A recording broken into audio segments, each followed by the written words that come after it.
प्रिय छात्राओं, मैं डॉक्टर प्रदीप कुमार गौतम। आज जो है हम लोग BA प्रथम वर्ष के अंतर्गत हिंदी साहित्य का जो पाठ्यक्रम है उसके संदर्भ में बात करेंगे। अभी पूर्व के वीडियो में हम लोगों ने हिंदी साहित्य से संबंधित पाठ्यक्रम की चर्चा तो की थी, लेकिन उसमें समग्र पाठ्यक्रम की बात हम लोग नहीं कर पाए थे। तो आज के वीडियो में हम लोग जो समग्र पाठ्यक्रम है उसको लेकर जो है चर्चा करेंगे। तो हम लोगों को इसमें ध्यान रखना है कि ये BA प्रथम वर्ष का जो ये नया पाठ्यक्रम है, यह NEP नेशनल एजुकेशन पॉलिसी राष्ट्रीय शिक्षा नीति 2020 के अंतर्गत क्या किया गया है, डिज़ाइन किया गया है, बनाया गया है। और इसमें हम लोगों को जो चीज़ें ध्यान रखनी है कि आपका यदि इसमें पाठ्यक्रम का शीर्षक पूछा जाए कि पाठ्यक्रम का शीर्षक मतलब आपके पेपर का नाम क्या है, तो पेपर का नाम क्या होगा, हिंदी काव्य होगा, जो प्रथम प्रश्न पत्र है। कौन सा है, फर्स्ट पेपर है।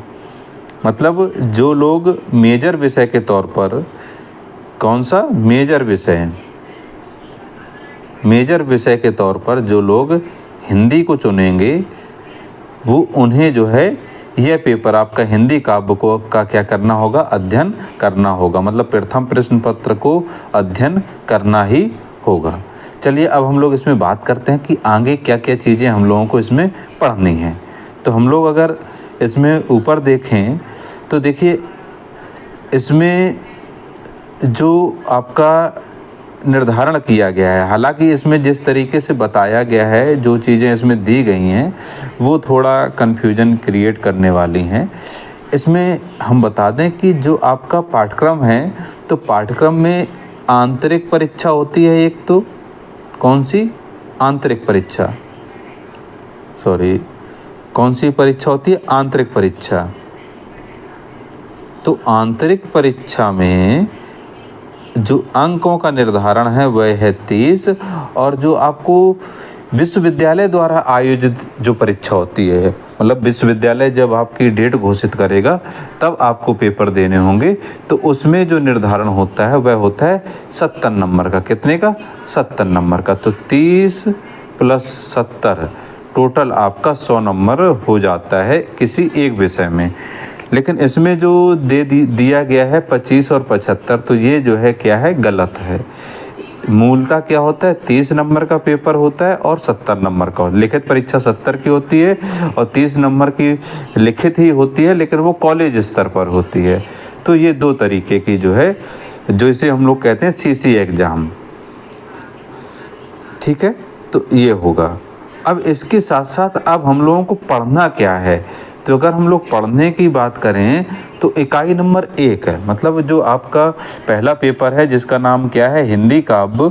हिंदी काव्य में कुल जो है क्या है, आपकी 5 इकाइयों का हम लोगों को क्या करना है, अध्ययन करना है।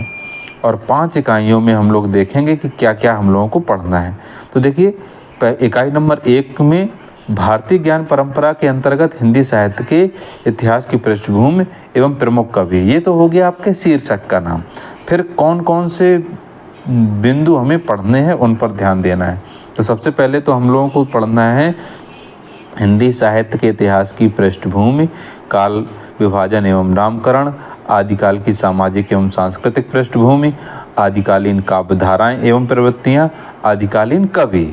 तो देखिए हम लोगों ने अपनी जो ऑनलाइन क्लासेस हैं, हम कॉलेज में ऑफलाइन भी पढ़ा रहे हैं। ऑफलाइन के साथ कुछ बच्चे ऐसे हैं जो कक्षाओं में नहीं आ पा रहे हैं, उनकी अपनी व्यस्तताएं हैं, कई ऐसे कारण रहते हैं बच्चों, चूँकि अधिकतर ग्रामीण परिवेश से बच्चे हैं, तो उनके घरों से साधन नहीं चलते हैं, 10-10, 20-20 किलोमीटर दूर से हैं, जहाँ पर पैदल चलने को वो लोग मजबूर हो जाते हैं। तो ऐसी कंडीशन में उनके लिए हमने सुविधा ये की है कि वह यदि घर में भी रहते हैं और घर में रहकर भी क्या करते हैं, अध्ययन करते हैं, तो हम लोग ऑनलाइन माध्यम से, मतलब आपका यूट्यूब में जो टॉपिक हैं उनसे संबंधित जो है सामग्री लगातार आपके ग्रुप में जो नंबर जुड़े हैं व्हाट्सएप ग्रुप में उसके माध्यम से आप तक पहुंचा रहे हैं। तो इसमें जो सिलेबस है वह हम लोगों को क्या करना है, हिंदी साहित्य की पृष्ठभूमि को हम लोग पढ़ ही रहे हैं। इसके साथ साथ हम लोगों को अभी जो अध्ययन करना है, देखिए काल विभाजन एवं नामकरण टॉपिक अभी एक रक्षाबंधन के बाद ही, जैसा कि आज रक्षाबंधन है और रक्षाबंधन के बाद ही तुरंत इस टॉपिक को हम लोग क्या करेंगे, पढ़ेंगे। साथ में आदिकाल की सामाजिक एवं सांस्कृतिक पृष्ठभूमि, इसको पढ़ना है। आदिकाल में कौन कौन सी काव्यधाराएँ प्रचलित थीं और उनकी प्रवृत्तियों का मतलब है विशेषताएँ, कि उनकी विशेषताएं कौन कौन सी हैं, उनको हम लोगों को क्या करना है, पढ़ना है। तो ये चीज़ हम लोगों को क्या करनी है, ध्यान देनी है। इसके बाद हम लोगों को अध्ययन करना है आदिकालीन कवि। तो आदिकाल में कौन कौन से प्रमुख कवि हैं, तो सबसे पहले यदि हम लोग कवि देखें तो आदिकाल के अंतर्गत हम लोगों को पढ़ना है गोरखनाथ जी को। तो गोरखनाथ जी में हम लोग क्या पढ़ेंगे, तो गोरखनाथ जी द्वारा लिखित जो गोरखवाणी शब्दी है उसमें पद संख्या 2, 4, 7, 8, 16 है। हम लोग क्या करेंगे, इनका अध्ययन करेंगे। फिर राग रामग्री, मतलब उन्होंने राग से संबंधित जो पद गाए हुए हैं तो उसमें 10 और 11 नंबर का पद को हम लोग क्या करना है, पढ़ना है। तो ये चीज़ हम लोगों को क्या करनी है, अध्ययन करनी है। आगे हम लोग देखते हैं, तो आगे अगर हम देखें तो हम लोगों को गोरखनाथ जी के बाद हमें चंद्रवरदाई जी को पढ़ना है। तो चंद्रवरदाई में जो है, जो उनका प्रसिद्ध रचना है कौन सी, पृथ्वीराज रासो। तो पृथ्वीराज रासो में कनवज समय जो आपका दिया गया है, कनवज समय में भी 144, 145 और 146 नंबर के जो कवित्व हैं उनका हम लोगों को क्या करना है, अध्ययन करना है। तो देखो हम लोगों को कोई भी चीज़ जो हम लोगों को पढ़नी है तो उसमें हमें किन किन चीज़ों का ध्यान देना है। पहले नंबर तो हमें व्याख्या करनी है, व्याख्या, और व्याख्या के बाद हमें क्या करनी है, उसकी समीक्षा करनी है। समीक्षा में हम लोग देखेंगे किस तरीके तुलनात्मक अध्ययन भी हम लोग कई बार जो है कर लेते हैं। तो समीक्षा करेंगे और साथ में व्याख्या करेंगे। तो हम लोगों को ध्यान देना है कि जो आपका पृथ्वीराज रासो में है उसमें 144, 145 और 146 नंबर के कवित्वों का अध्ययन करना है। हम लोग आगे देखें तो विद्यापति जी हैं। तो विद्यापति जी को में अगर हम लोग देखें तो इनका जो है हम लोगों को व्याख्या पढ़नी है। इनके द्वारा जो रचित पदावली है, तो पदावली के पद संख्या 1, 49, 54, 55 और 58, ये जो कुल कितने 5 पदों का क्या करना है, हमें अध्ययन करना है और उनकी व्याख्या और समीक्षा करनी है। देखिए किसी भी रचनाकार को हम लोग पढ़ें, लेकिन एक चीज़ ध्यान रखिएगा, किसी भी रचनाकार को पढ़ते समय, उनकी रचनाओं का अध्ययन करते समय जितने भी रचनाकार आ रहे हैं उनका जो व्यक्तित्व एवं कृतित्व है, कौन सा, व्यक्तित्व एवं कृतित्व, तो उसको हम लोगों को क्या करना है, अध्ययन, व्यक्तित्व और कृतित्व, इनका हम लोगों को अध्ययन करना ही है। तो ये चीज़ हम लोगों को बहुत ध्यान देनी है कि कोई भी रचनाकार है तो बिना व्यक्तित्व कृतित्व पढ़े बिना हम लोग आगे नहीं बढ़ेंगे। तो हम लोग बहुत डिटेल्स के साथ पढ़ेंगे। इसके साथ साथ इकाई नंबर 2 में अगर हम लोग देखें तो इकाई नंबर 2 जो है क्या है, भक्ति काल है। तो भक्ति काल के अंतर्गत हम लोग भक्ति काल एवं उनके प्रमुख कवियों को पढ़ना है। तो इसके अंतर्गत हम लोगों को पहला जो बिंदु है भक्ति आंदोलन। तो इसमें सामाजिक भक्ति आंदोलन के समय में उसकी सामाजिक स्थिति क्या थी और सांस्कृतिक पृष्ठभूमि क्या थी, इसको हम लोग पढ़ेंगे। भक्ति आंदोलन के समय में कौन कौन सी काव्यधाराएँ चल रही थी और उनकी विशेषताएँ क्या थी, इसका अध्ययन करेंगे। फिर बिंदु संख्या 3 में हम लोग पहुँचेंगे तो प्रमुख निर्गुण एवं सगुण कवि और भक्तिकाल की प्रवृत्तियाँ, तो इसका हम लोग अध्ययन कर देंगे। फिर प्रमुख कवि निर्गुण मार्गी, मतलब सबसे पहले हम लोग निर्गुण मार्गी कवियों का अध्ययन करेंगे। तो देखिए निर्गुण मार्गी कवियों की जब भी बात की जाएगी तो उच्च शिखर पर कबीरदास जी हमारे क्या होंगे, बैठे होंगे। तो कबीरदास जी का हम लोग व्यक्तित्व कृतित्व पढ़ते हुए उनकी व्याख्या एवं समीक्षा पढ़ेंगे। तो साखी में गुरुदेव का अंग है, तो गुरुदेव के अंग में 1 नंबर का जो साखी है, 5 नंबर की, 7 नंबर की, 11 नंबर की और 13 नंबर की। तो इनका हम लोग क्या करेंगे, अध्ययन करेंगे। इसके बाद विरह को अंग में 4 नंबर, 10 नंबर, 12 नंबर, 20 नंबर और 23 नंबर की जो है साखियों का क्या करेंगे, अध्ययन करेंगे। तो ये चीज़ें हो जाएंगी। अब इनके हम लोग देखें पद, तो देखिए पद जो है इनके क्या है, बहुत ही महत्वपूर्ण पद हैं। दुल्हनी गावो मंगलाचार, हम घर आए हो राजा राम भरतार। तो ये पंडित वाद बदनते झूठा, लोका मत के भौरा रे, बोलो भाई राम की दुहाई। तो ये चारों के चारों क्या है, पद बहुत ही महत्वपूर्ण है। तो इन चारों पदों की हम लोग व्याख्या करेंगे और साथ में समीक्षा करेंगे। इसके बाद अगर हम देखें ऊपर तो मलिक मोहम्मद जायसी जी हैं। तो मलिक मोहम्मद जायसी जी की जो व्याख्या है और समीक्षा, मतलब उनका व्यक्तित्व कृतित्व हम लोग पढ़ेंगे। तो इसमें से मान सरोदक खंड है जो मलिक मोहम्मद जायसी का मान सरोदक खंड, तो इसका हम लोग क्या करेंगे, अध्ययन करेंगे। इसमें पद नंबर 1 से 3 तक, मतलब कुल 3 पदों का हम लोगों को क्या करना है, अध्ययन करना है। कितने, 3 पदों का हम लोग अध्ययन करेंगे। फिर इसके बाद आ जाएंगे सगुण कवि, मतलब 2 कवि हमारे निर्गुण के और 2 कवि हमारे सगुण के। तो सगुण कवियों में हम लोग देखें तो सगुण कवियों में सबसे पहले तो सूरदास जी का व्यक्तित्व करते तो हम लोग पढ़ेंगे। इसके साथ उनकी जो पद हैं तो 21, 23, 25 और 85 नंबर के पदों की हम लोग व्याख्या एवं समीक्षा करेंगे। फिर अगर हम लोग देखें तुलसीदास जी आ जाएंगे, तो तुलसीदास जी की व्याख्या हम समीक्षा करेंगे। उससे पहले उनका व्यक्तित्व कर्तृत्व अध्ययन करेंगे। और अयोध्या कांड से कुछ पद इसमें दिए गए हैं कि कहाँ से हम लोगों को अध्ययन करना होगा। ये मागी नाव न केवट आना, कही तुम्हार मरबु में जाना, इस पद से लेकर विदा कीन करुणा यतन भगत विमल वरु देई, इस दोहे तक क्या करेंगे, हम लोग अध्ययन करेंगे। तो ये चीज़ हम लोगों को ध्यान रखनी है। फिर इसके बाद इकाई नंबर 3 आएगी। तो इकाई नंबर 3 के अंतर्गत हम लोग अगर एक तरीके से देखा जाए तो हम हिंदी साहित्य का जो इतिहास है उसका पूरा का पूरा अध्ययन हम लोग कर लेंगे। जो बहुत ज़रूरी सामग्री है वो सामग्री पूरी की पूरी आपके पाठ्यक्रम में हिंदी साहित्य के इतिहास की शामिल की गई है। तो अगर हम लोग देखें तो रीतकाल की पृष्ठभूमि एवं प्रमुख कवियों का अध्ययन करेंगे। फिर हम लोग देखेंगे रीतकाल के समय सामाजिक और सांस्कृतिक पृष्ठभूमि क्या थी। रीतकालीन साहित्य के जो भेद हैं, रीत सिद्ध, रीतबद्ध और रीत मुक्त, इन तीनों का हम लोग अध्ययन करेंगे। जानेंगे कि रीत सिद्ध किसे कहा गया है, रीतबद्ध किसे कहा गया और रीत मुक्त किसे कहा गया, और रीत सिद्ध, रीतबद्ध और रीत मुक्त के प्रमुख कवि कौन कौन से हैं। तो इन सभी का क्या करेंगे, हम लोग अध्ययन करेंगे। फिर इसके बाद यदि हम देखें तो आगे रीतकाल की जो प्रमुख विशेषताएं हैं उनको हम लोग पढ़ेंगे। और उनके साथ साथ जो बिहारी हैं, कौन, बिहारी, और बिहारी के दोहे क्रम 1, 16, 18, 20, 21, 25, 27, 28 और 37, 46, इन जो है दोहों का क्या करेंगे, व्याख्या एवं समीक्षा देखेंगे। इसके साथ दूसरे कवि के तौर पे भूषण हैं। तो भूषण का भी हम लोग क्या करेंगे, अध्ययन करेंगे, उनकी व्याख्या एवं समीक्षा देखेंगे। तो इन्होंने जो है 2 इनके बहुत ही जो महत्वपूर्ण ग्रंथ हैं, शिवा बावनी और छत्रसाल दशक।